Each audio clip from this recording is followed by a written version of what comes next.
Balikan na po natin si Presidential Advisor for Entrepreneurship na si Secretary Joey Concepcion. Good morning, Sec Joey. Good morning, Yusek Rocky. Opo. Sir Joey, iminumungkahi po ninyo na tanggalin o i-lift na ang state of public health emergency sa ating bansa. Ano daw po ang dahilan at bakit nais pong maalis na ito? Well, matagal ko na sinasabi dapat ang pag-aralan natin ang eventually pagtanggal dito ng state of public health emergency na nilagay yung bansa natin noong March 8, 2022, no? So itong March 8, 2023 yan. So ang sinasabi ko kasi nakikita nga natin ngayon, sinabi mo rin yung Nikkei nagsasabi sa Pilipinas talagang maganda ang kalagayan ng bansa natin in terms of health, and dito sa CDC, no, ang Pilipinas ngayon ay nasa level 1, no, in terms of low risk, no, hanggang level 3 yan. At karamihan ng ibang bansa katulad ng mga European countries, pati ang Canada, nasa level 3 na high risk pa rin, no?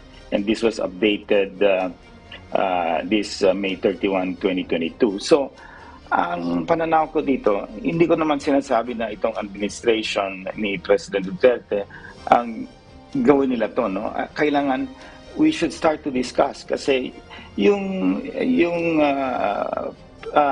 the concern is that pag tinanggal yung public state health emergency, yung pagkukunan ng budget nila sa mga pagbibili ng bakuna at medisina baka mawala, no? So pero may mga paraan dapat tignan rin yan kung paano natin pwedeng i-budget rin yan at least malalaman natin anong game plan kasama natin ang private sector kasi nakikita natin ang utang natin tumataas at hindi naman siguro kaya ng government na lahat nito igastos nila. So eventually, over time, part of this responsibility will be shared, no, with us in the private sector, pati yung publiko, who can afford to pay the vaccines. Katulad ng mga vaccines na para sa flu vaccine natin, pneumonia, sa atin, tayo rin ang bumibili nun, yung the public, no, not the government.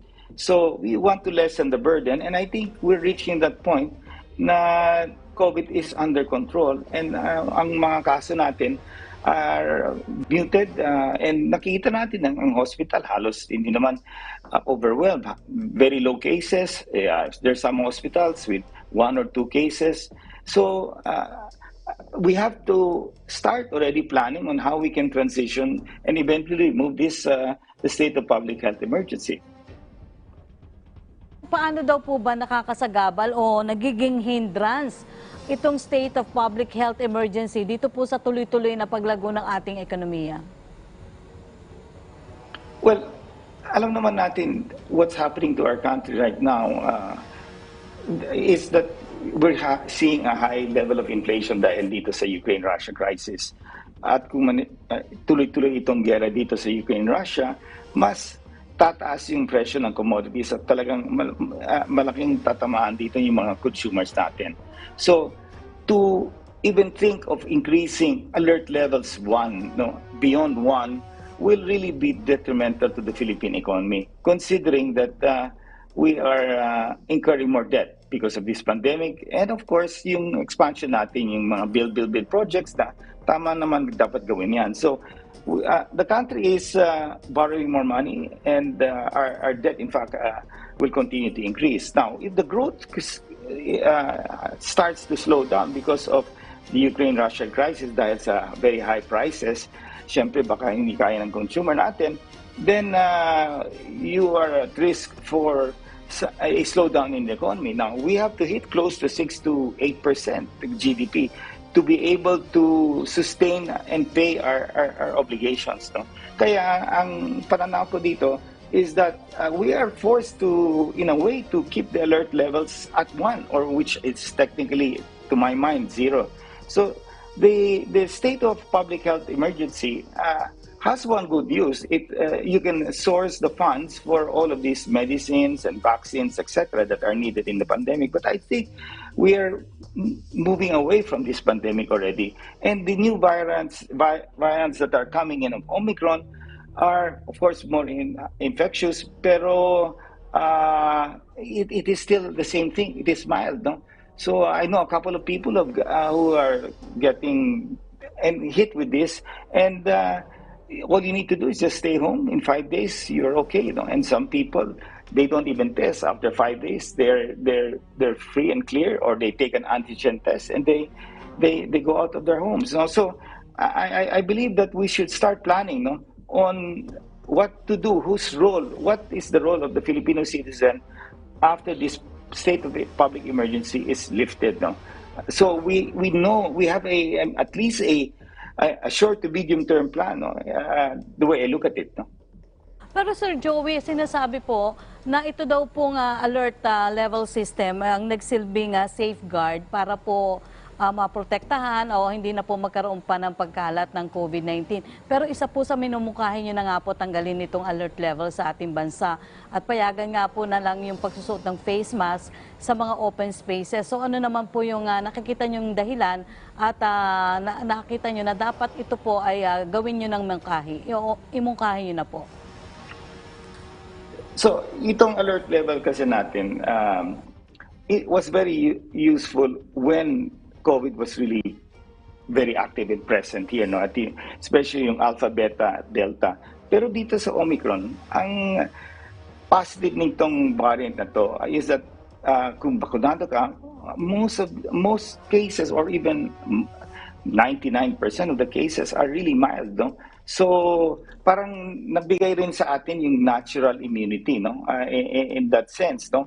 And maybe that is also one reason why a lot of people have that immunity, despite our vaccination rate, especially in the boosters, are quite low, no? At nakikita natin, at sabi ni Yusek Reset sa isang interview, talagang medyo matubal yung mga booster shots natin. Despite yung campaign natin, no? Ang tingin ko dito, dapat tuloy yung pabakuna ng mga tao natin, especially the boosters. Pero at the situation like this now, nakikita nila halos mababa yung mga cases. So, syempre, kampante itong mga citizens natin. And I understand, sometimes, you know, you're confident that maganda ng panahon, baka hindi na ako magbo-booster. Then again, that's what I'm trying to say, is that we have to plan. No? Eventually, this state of public health emergency should be removed. It cannot be there forever. And the way I see it, the Philippines is in that spot that is ready for this removal.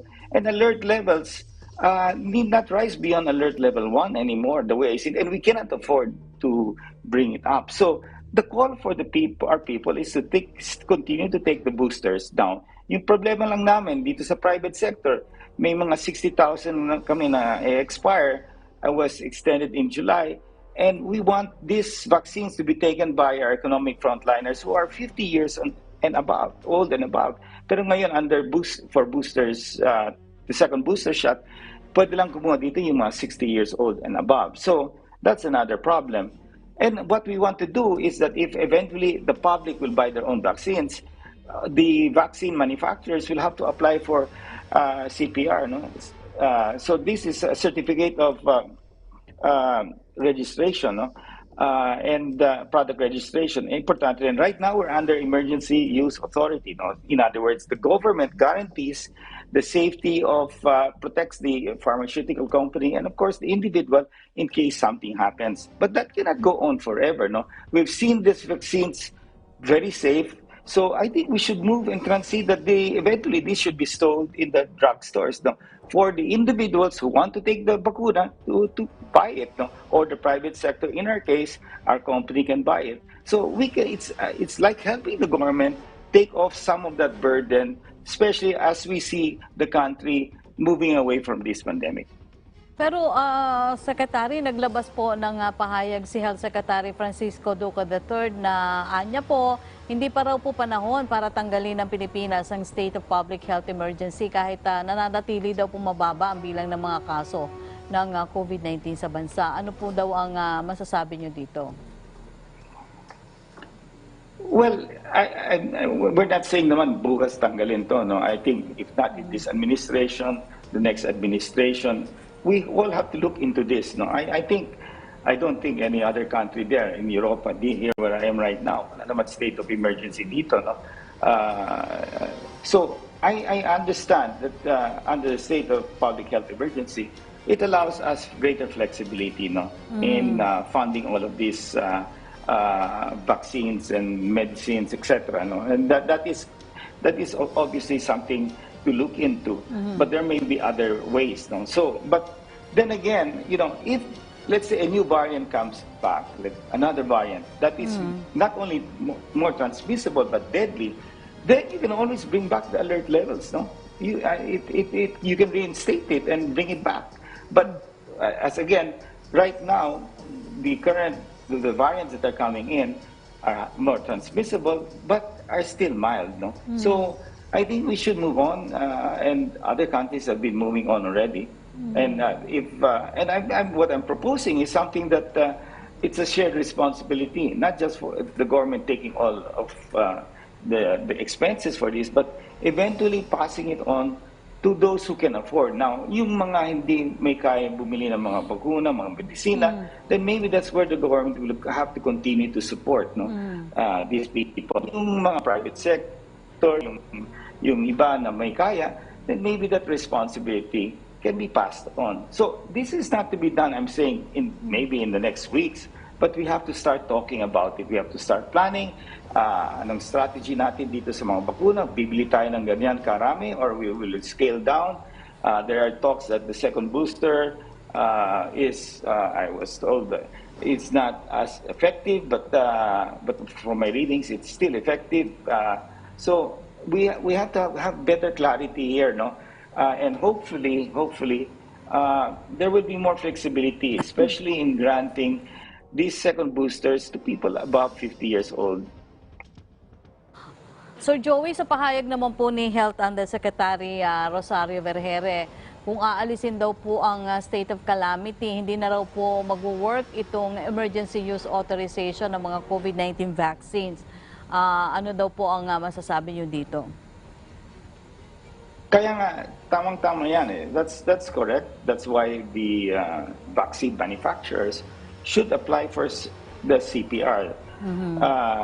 And that is very important, no? Certificate of, what do you call this, product registration. And AstraZeneca, I was talking to Lotis Ramin, the CEO of AstraZeneca, they are going to apply. Now, how long it will take? It may take 3 months, it may take 4 months. So that is when you start moving towards that direction. No?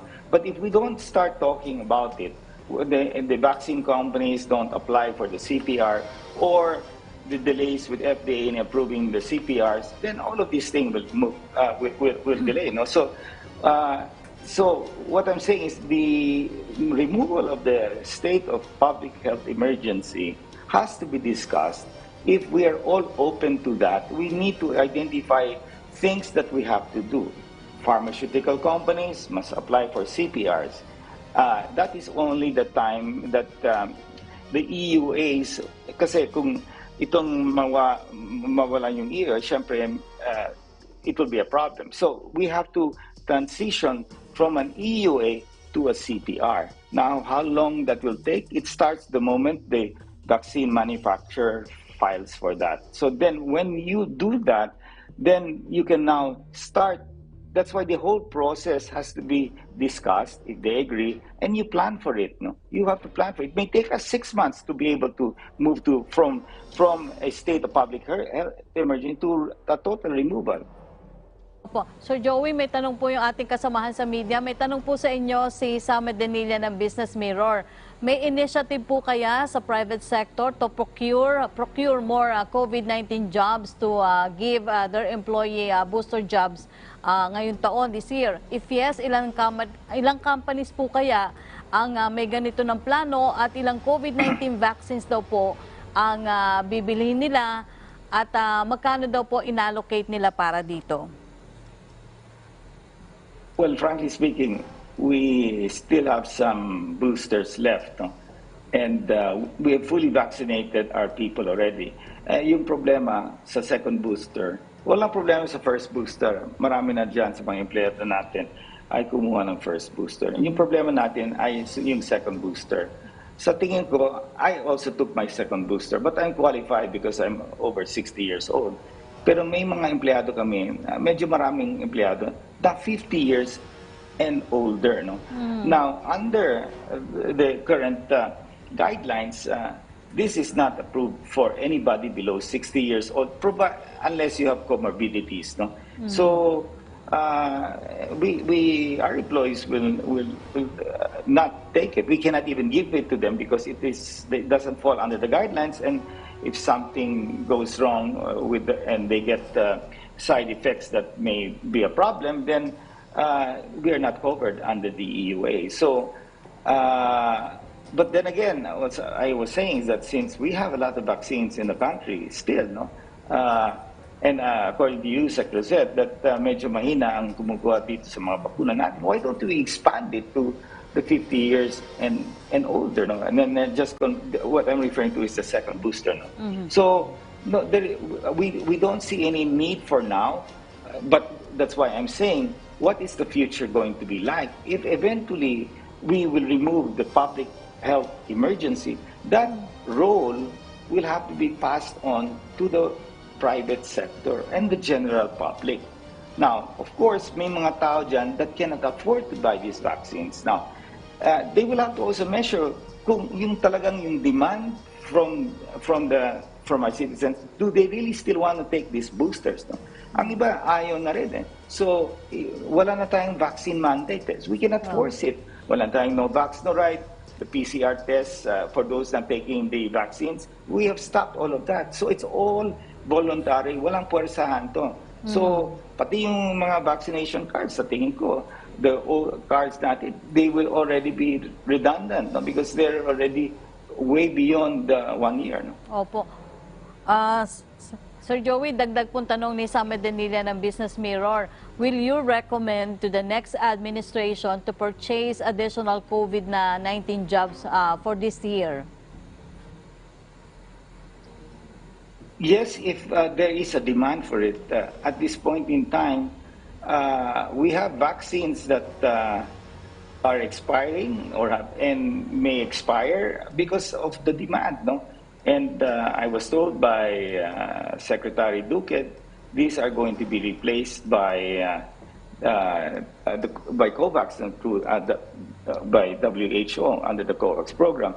Pero we still don't know. No? So we have to really look at what is the demand for vaccines today. No?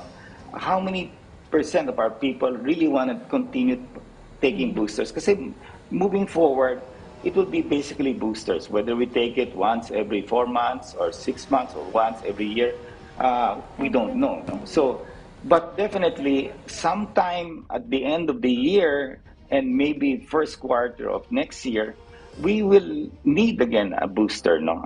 More or less, no? I mean, I think Doc Edsel is your next guest. Maybe he can explain it further. We will need. It all depends on what is going to happen in the future, no? Opo. Sir Joey, kunin ko yung mensahe mo sa ating mga kababayan at manonood, particular yung mga hindi pa po nakakapagpa-booster. Go ahead po, Secretary Joey. Well, alam natin kasi yung economy ng Pilipinas nakasalalay dito sa health natin, no? And nakikita natin yung health natin, itong pandemya halos pumupunta na tayo sa endemic state, no?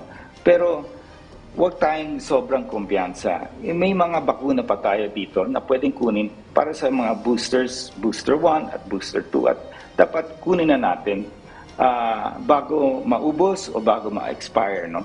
At moving forward, ingatan natin, tuloy pa rin tayo paggamit ng mga mask, at nakikita ko dito, yun ang mas magandang protection, no, for our citizens, that especially in public transportation, in highly dense areas, kailangan gamitin yung mga mask natin. So, we have to continue to grow our country. I mean, maraming sa mga maliit na negosyante talagang nahihirapan dito sa pandemya.